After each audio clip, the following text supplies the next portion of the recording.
Mr. Gecko, I'm there for you 110%. No. You don't understand. I want to be surprised. Astonish me, pal. New info. I don't care where or how you get it. Just get it. If you are of a certain age, the first time you saw Michael Douglas as Gordon Gecko on the beach, on his phone, you were astonished. Technology was amazing. And phone conversations in that moment, you realized, would soon change forever. We would soon be wireless. We would soon be empowered. And we were hooked. I wish you could see this.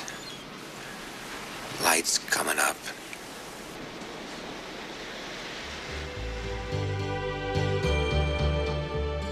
The movie Wall Street was released by 20th Century Fox in 1987. The same year, Jeff Rakes, who was the head of marketing for the applications division within Microsoft, attended a private demonstration of a new software that could make overhead slides. The software had been developed by a small company in Silicon Valley called Forethought. Rakes had that same excited reaction. This would change presentations forever. When he presented the idea to Bill Gates, Gates was unimpressed. Just put that capability into Word, he told him. But Rakes pushed his point, and eventually Microsoft bought Forethought as an afterthought, and the PowerPoint software it had developed. Flash forward to modern day, just as we're all somewhat addicted to our phones, maybe we've also become addicted to PowerPoint. Today on Stories and Strategies, we speak with Eric Bergman, one of the leading minds in presentations, who says we can get back to basics here with less presentation, a little more conversation.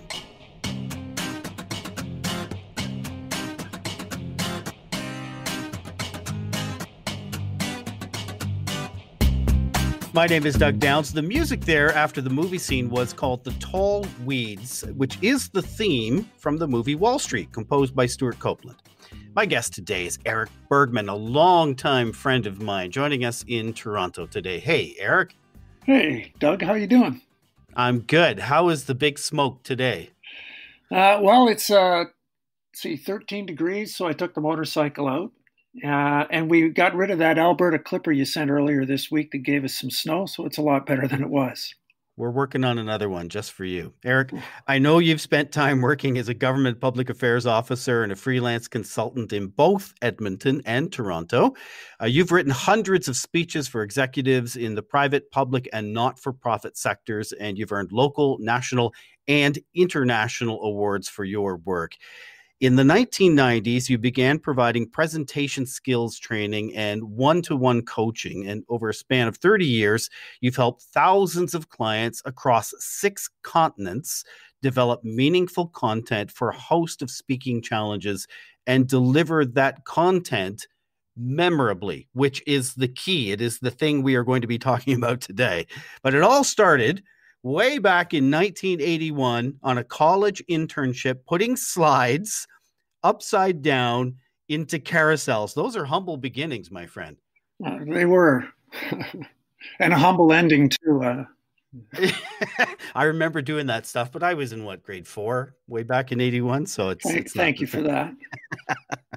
Now, you believe that we would be better off with less presentation and more conversation, and you've put in words to paper to describe the deepest level of your thoughts on that in the form of a book. Tell me what that means. Well, the promise of technology is to create conversations that never before existed. So we can text, we can tweet, we can get on social media, and we can have these back and forth exchanges that lead to mutual understanding. None of us would ever start a text conversation with one of our kids by saying, I'm going to send you 15 or 20 or 30 or 40 screens of information. And when I'm done texting, you can ask me some questions. So I've long believed, because as you kindly pointed out, I'm quite old and I've been around for a long time. I've long believed that one of the ironies of the 21st century is that the form of communication that started closest to a conversation, the presentation, has been driven further and further and further away by technology.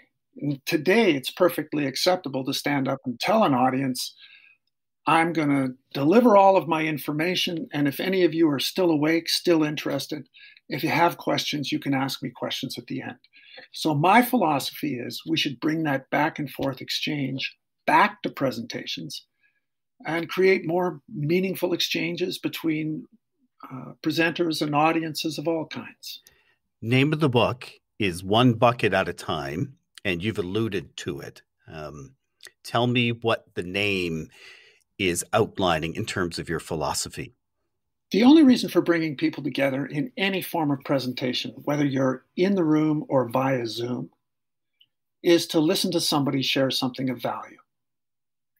So let's suppose you're a keynote speaker and back in the days when you could travel, when the world wasn't locked down, and you get stuck at an airport en route to a speaking engagement.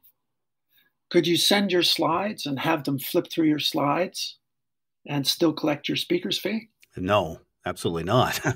But let's suppose you get to the event and the projector breaks down, and you're going to have to work with me here because this next statement is a bit of a stretch. And there isn't a projector within 100 miles of your speaking event. Mm-hmm. Could you still deliver your information? Could you still deliver your presentation? I've had that happen, and you're in complete panic mode. It's like driving a vehicle with no steering wheel. That's what it feels like. Well, that's what it feels like, but it really illustrates that the presenter is the most important component of any presentation. If you don't have a presenter, if you don't have a speaker, if you don't have a lecturer, you can't have a presentation, speech, or lecture. So this book is focused on the idea that feeding into how human beings listen is by far the most important skill any presenter can develop.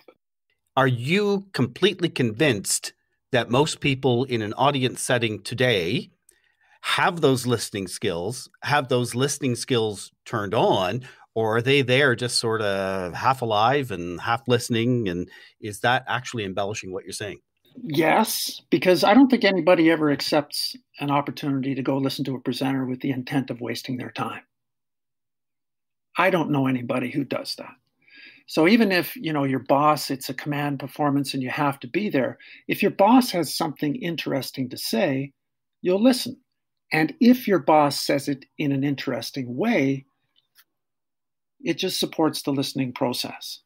What happens is there is a nonstop stream of information that comes from presenters that isn't conversational. Mm-hmm.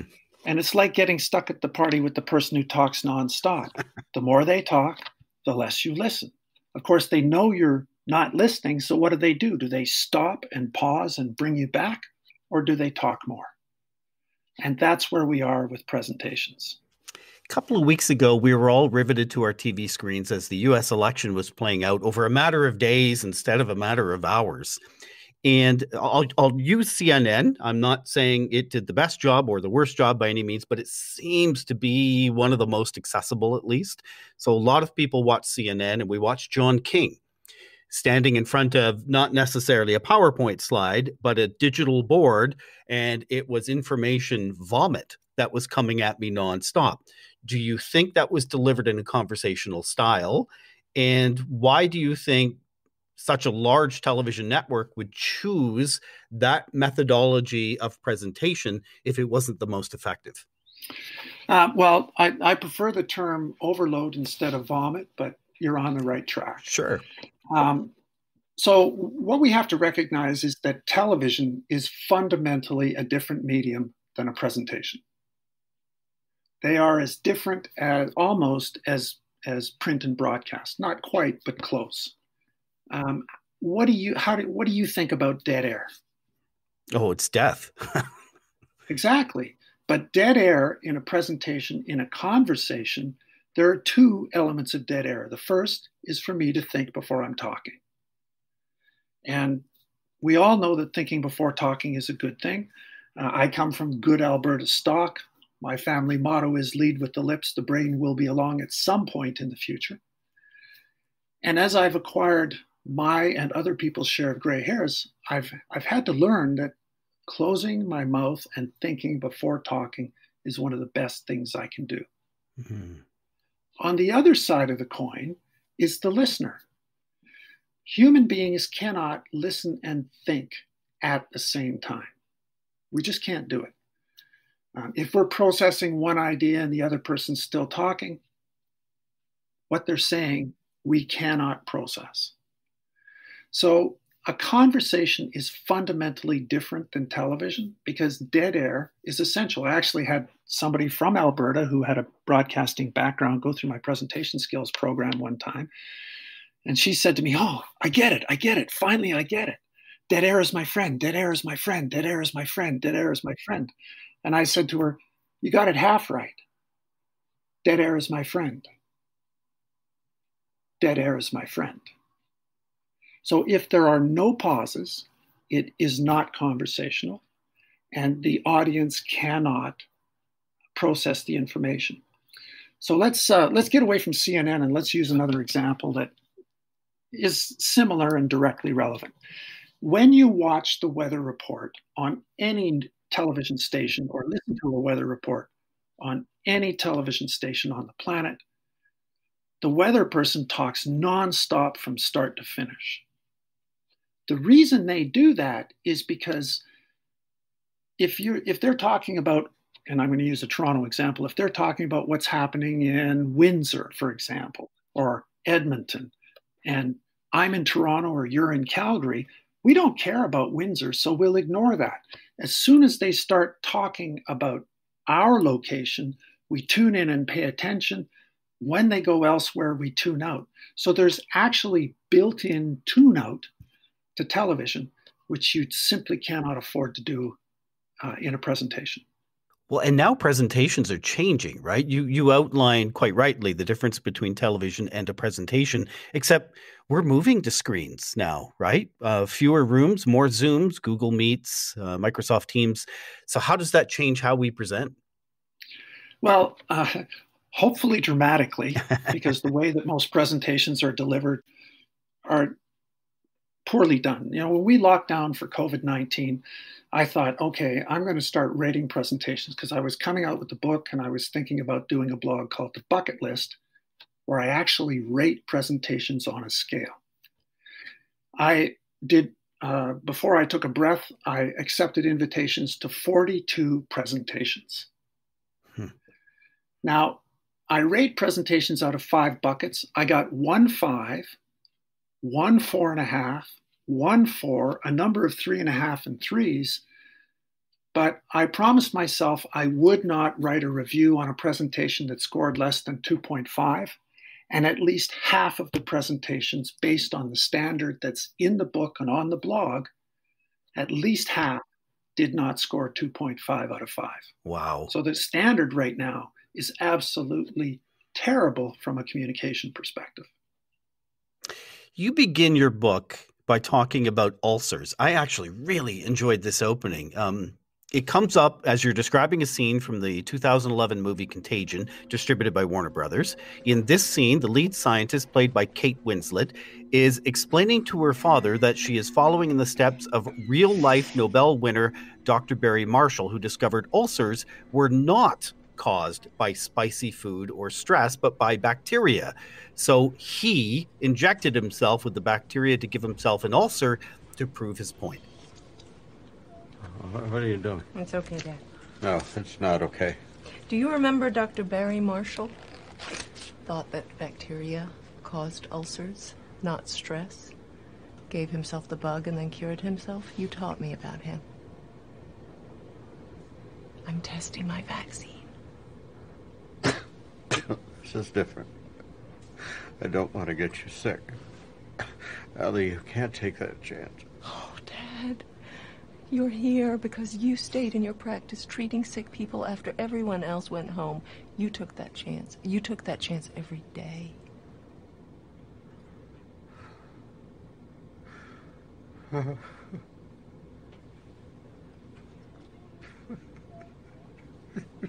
What? He won a Nobel Prize. Yes, I know that. Barry Marshall.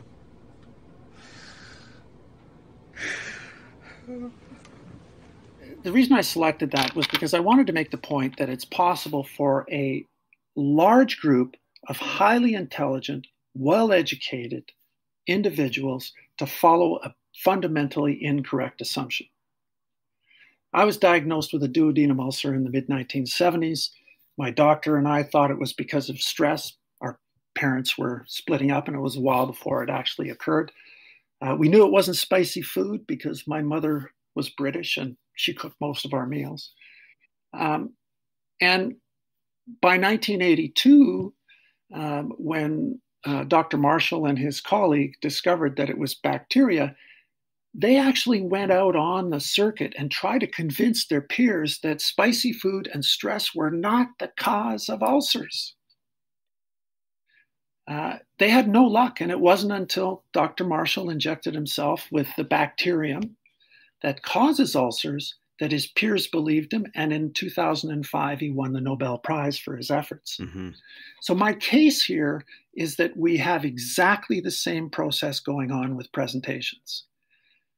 The concept of testing presentation effectiveness, visual presentation effectiveness, wasn't even thought about until PowerPoint had been on the market for 20 to 25 years. When you get to that point, you have this deeply ingrained assumption. And of course, the only test in my mind that matters is if you deliver two presentations, you deliver exactly the same information. In one, you show slides in the standard way that we've seen thousands upon thousands of times. And one, you don't even turn on the projector, but you draw a diagram where it's necessary to illustrate a visual concept. And you test each audience's understanding on what was presented. The audience that didn't see the slides scores 20 to 30% higher on the test than the audience that did see the slides. Are there strategic moments when my point is best made with a presentation as opposed to a blog, an article, a book like you've written, a podcast like this one? Well, we only have two ways to communicate as human beings. We have the written word and we have the spoken word. Nothing more, nothing less. Each one has its strengths and weaknesses. The written word is great for capturing information in space and time. You can build knowledge one layer on the next based on what you've read before, and you can add to a knowledge base. And it's there for people to review, and you can lift your head, and it's still waiting for you. It's a passive medium. It's still there for you when you go back to it. The spoken word is phenomenal for bringing a better understanding of ideas in a collective format. To do that, however, you have to have the exchange. Presentations today are like playing tennis with somebody who has a huge basket of balls, and they're not going to stop serving until that basket is completely empty, whether you show any interest at all in hitting one back. And all the brain science says serve and return. Exactly. That's what a conversation is. It's that back and forth process. Now, if you came to practice service returns, you might play along. Otherwise, you're going to find something else to do. And I have a client who captured this for me because we were working together. And he said, so this is what I tell my salespeople all the time. Never say blah, blah, blah when blah will do. Eric, I am really glad we finally had the chance to do this. We'll put up a link in the show notes for people to be able to get a copy of your book. The other thing I would say is that this is different.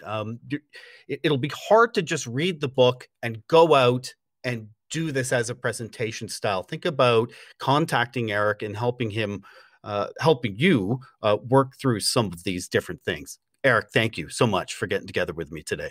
You're very welcome, Doug, and thank you so much. It's always a pleasure to work with you. If you'd like to send a message to my guest, Eric Bergman, you can email him at FWIW. It's actually easy. It's for what it's worth, @me.com. If you're interested in the book, we've got the link in the show notes. And if you liked what you heard today, we're hoping you choose to subscribe to Stories and Strategies, receive updated episodes automatically. And more than anything else, we're hoping that you share Stories and Strategies with just one friend. If you have an idea for an episode or you just want to tell us something, send us a note at info@jgrcommunications.com. Thanks for listening.